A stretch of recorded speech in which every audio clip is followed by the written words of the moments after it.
time at the parties, because a video just leaked online that showed him having the time of his life at one of the parties. Yeah, that does not look good. Interestingly, fans dug out an old interview from Kanye West where he was talking about how LeBron and Diddy were both involved in some shady stuff.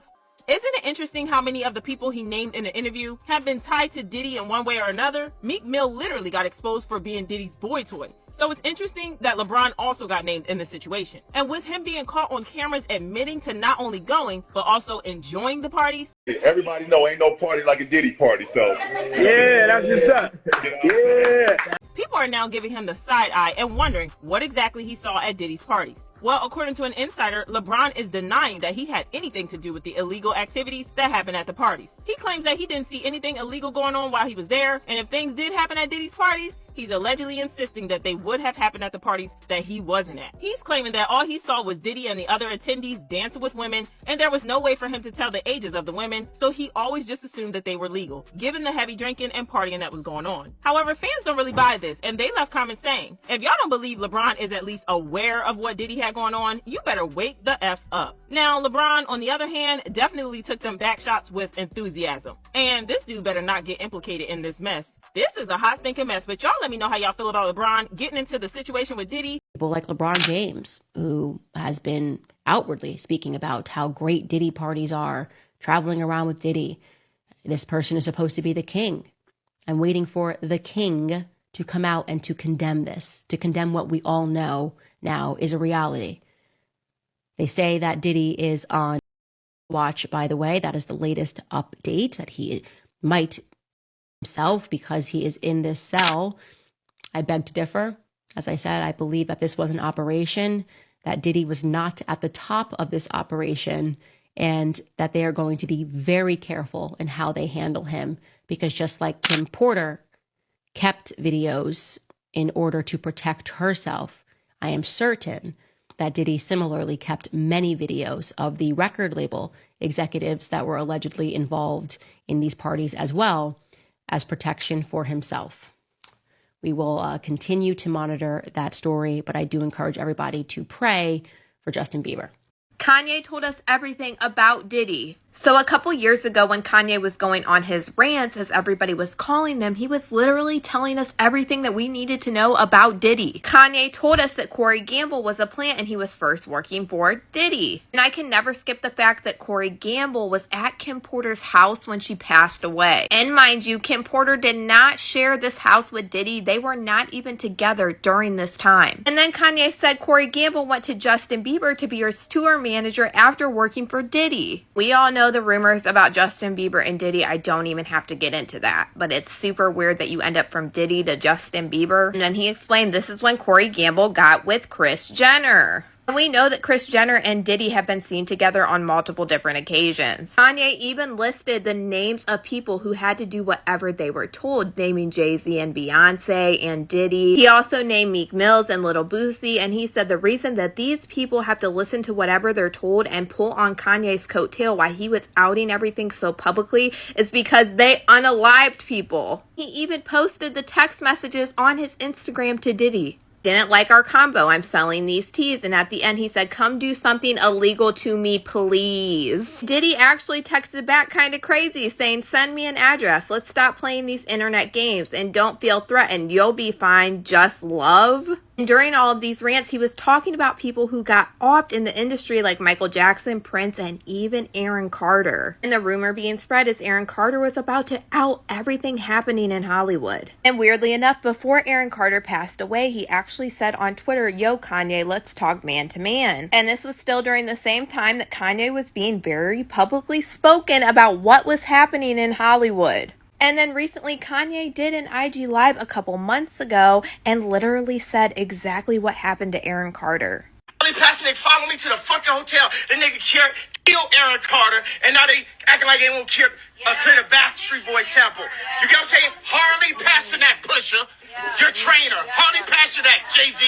And then Kanye literally mentions Jay-Z's name like he had a part in it. Everybody is saying that Jay-Z is going to go down right next to Diddy, and all of this shit with Kanye is so crazy. And if you add everything that he has said together, it's literally connecting the dots to what we're seeing play out with Diddy right now. But y'all let me know what you guys think about all this in the comments. Remember this guy, Shyne, that used to work for P. Diddy on Bad Boys? He kept it real in his interview and told everybody how P. Diddy really is. Check it out. One of the things that I would never wish on my worst enemy is to be incarcerated or to be sick, to be bedridden. So I take no joy in anyone's challenges, whether with the criminal justice system or otherwise. But I just like to clarify, and you have to be truthful in the description of the relationship.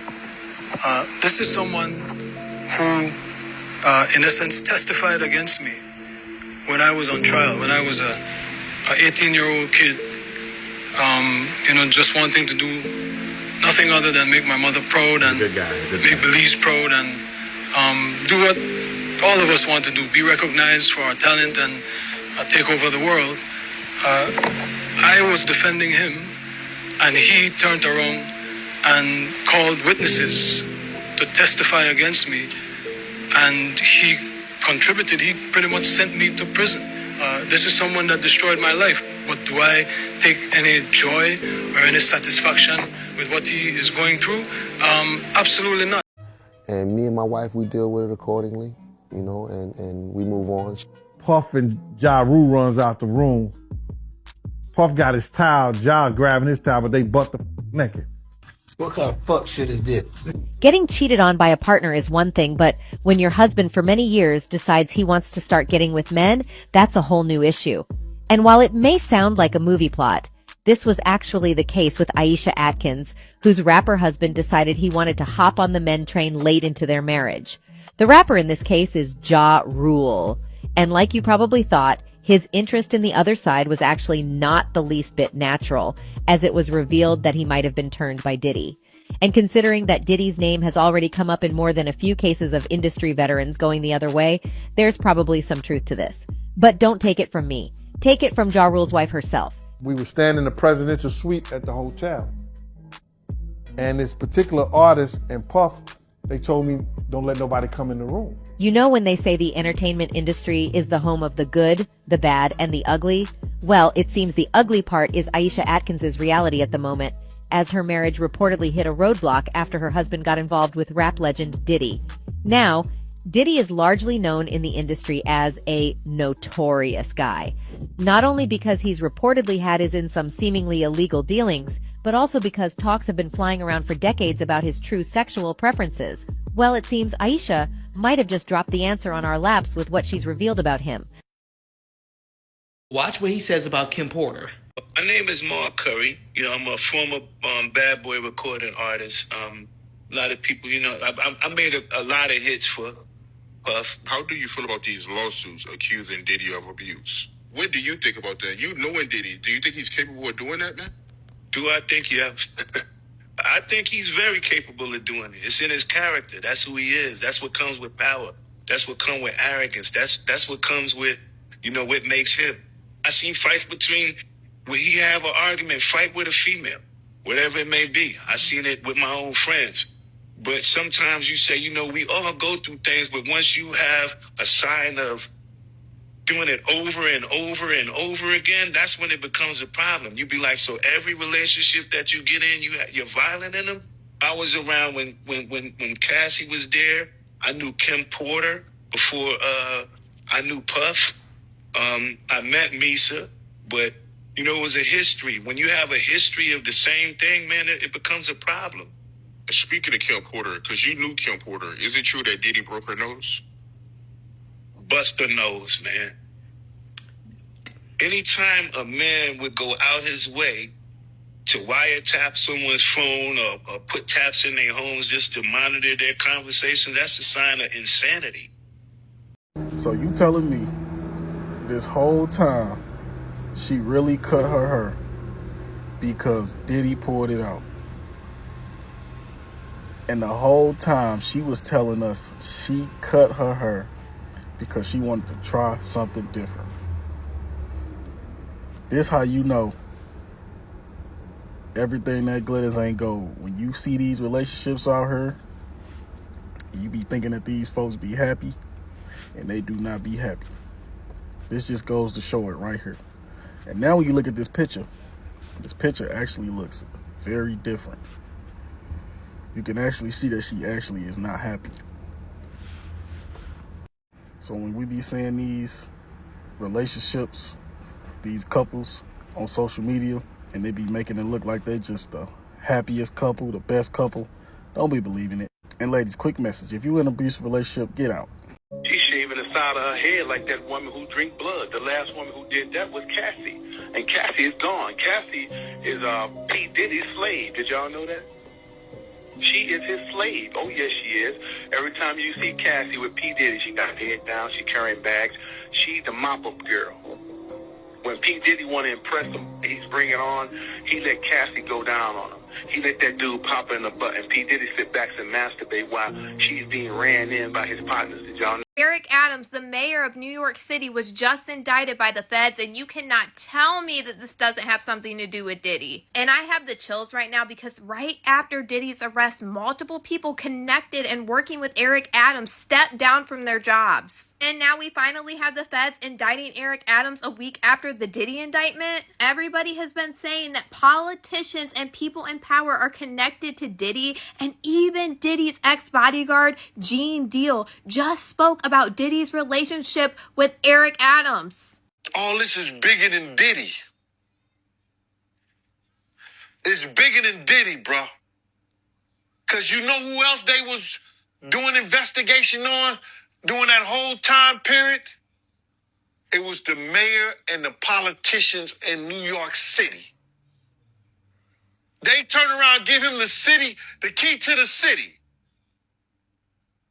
All the mayor people that he brought on here in New York City are all resigning. They all resigning. People ain't gonna tie this together, but if you look at it, you have to say, because of Mayor Adams and his relationship with Diddy, it brought on the Southern District of New York. So Eric Adams, the mayor of New York City, has been indicted on federal criminal charges. The indictment right now is sealed, and it's unclear what charge or charges Adams is facing, but we are expected to know the details of the indictment on Thursday. And honestly, maybe this is just a coincidence, but I feel like they are attacking people left and right. And I mean, Eric Adams is the one that told us when he gave Diddy the key to New York City, he said that he was the bad boy of politics. And now we're actually finding out he is the real bad boy of politics. First time I smoked weed, I don't suggest this, but I was 13. Yeah, 13, 12 or 13.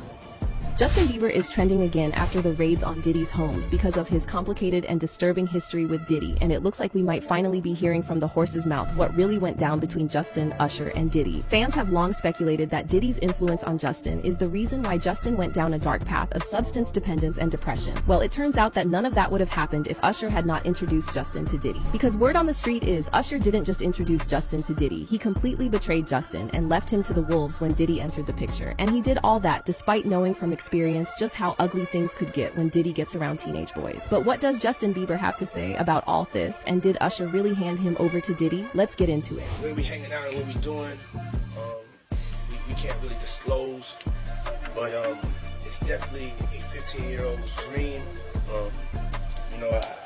Ever since Diddy's homes got raided by the feds in connection to an ongoing trafficking investigation, fans have been digging up many of the questionable things he did in the past, and somewhere in the mix, Justin Bieber came up. Old videos showing some really disturbing interactions between Diddy and Justin Bieber are now circulating on the internet, with fans wondering how any of that was even allowed to happen in the first place. Anyone watching this video should remember the Bieber fever era and how Justin totally dominated the pop scene back in the day. But he went from riding that high to becoming a shell of himself almost overnight. and these days, it's like he does everything he can to stay away from the music scene. The biggest sign that Justin may be officially retiring from music was when he sold the rights to his entire catalog for $200 million early last year. With all the signals he was giving off that he wanted to step back from music, the last thing anyone expected was for Justin to get back in the studio, much less to work on someone else's project. But it turns out he had the time and energy to work on a track off Diddy's Love album titled Moments. The collaboration led to speculations that Justin might have been blackmailed with Diddy's alleged tapes, or he's having some sort of trauma bonding with Diddy that made him feel compelled to work with him. It looks extra creepy when you look at Diddy's message announcing the collaboration with Justin last year. Diddy made a post on Twitter saying, "Justin Bieber has become one of the biggest superstars in the world. I met him when he was playing his guitar outside on the street. I'm honored to call him a dear friend and a brother. I never had the chance to work with him until now. God is the greatest. This song is called Moments." Now hold up a minute, because some of the things Diddy said in this post need the side eye. Like, why did he say he never had the chance to work with Justin when Justin has a completely different story about it? After the track got released, Justin made a post on his Instagram story saying, "I remember going to my brother Diddy's office to pitch him a song I wrote for him when I was like 14. Sadly, the song was trash, haha, and it would be hard no from him." Fast forward to a few years ago, and Puff asked if I would freestyle something for his upcoming Love album. Wild full circle moment, love you Diddy. So Diddy actually had a chance to work with Justin in the past. He just didn't want to. What's also weird is that Diddy claimed to have met Justin when Justin was playing the guitar outside on the street. Now, Justin Bieber did sometimes busk on sidewalks for pocket money when he was younger, but from what we know, that's not how he and Diddy met. They actually met because Usher introduced Justin to Diddy. For context, Justin blew up on YouTube after his mother, Patty Millette, posted videos of him singing at a local competition. These videos caught the eye of Scooter Braun, who started searching for Justin because he believed Justin could be the next big thing.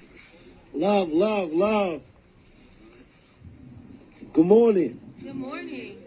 Thirsty. Wait, hold on. Do these girls look? What? Oh, you know what? Maybe they know what goes down in this bed. Riddle me this. Why did Diddy have beds on the basketball court?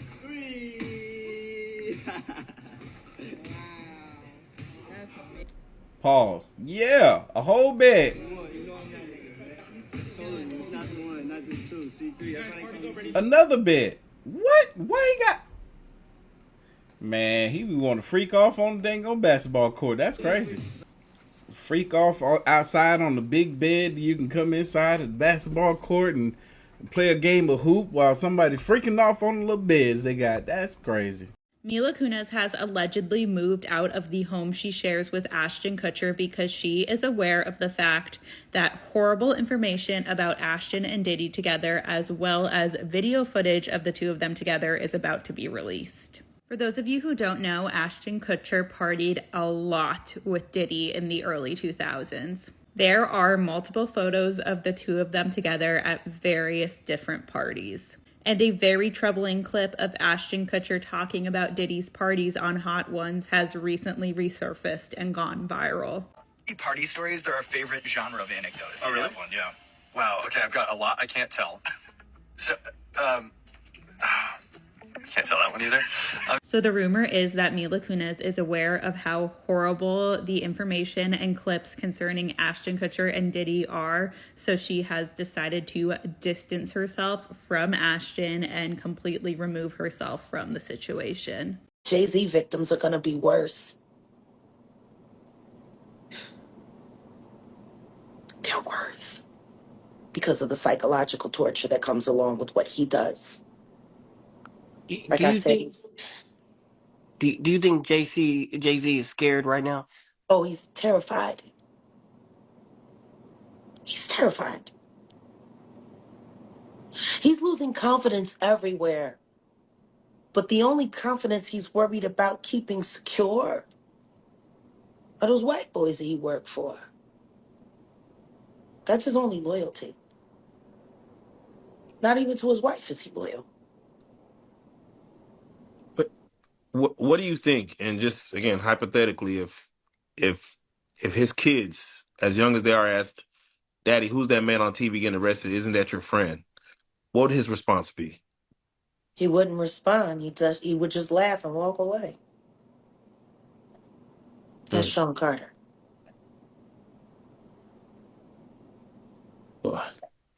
He doesn't own up to anything. Ever.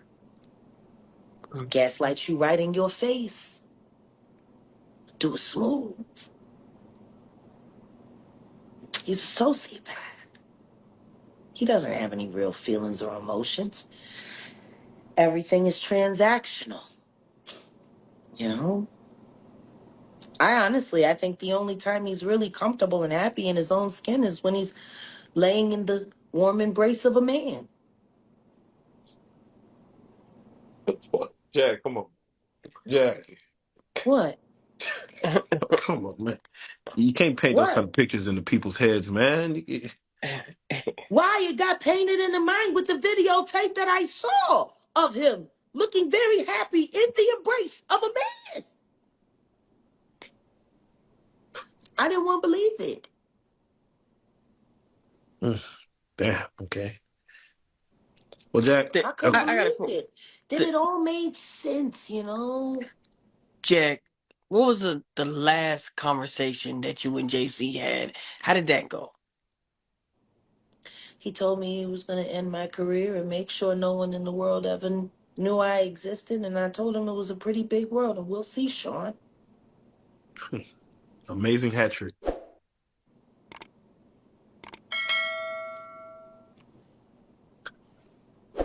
Wow.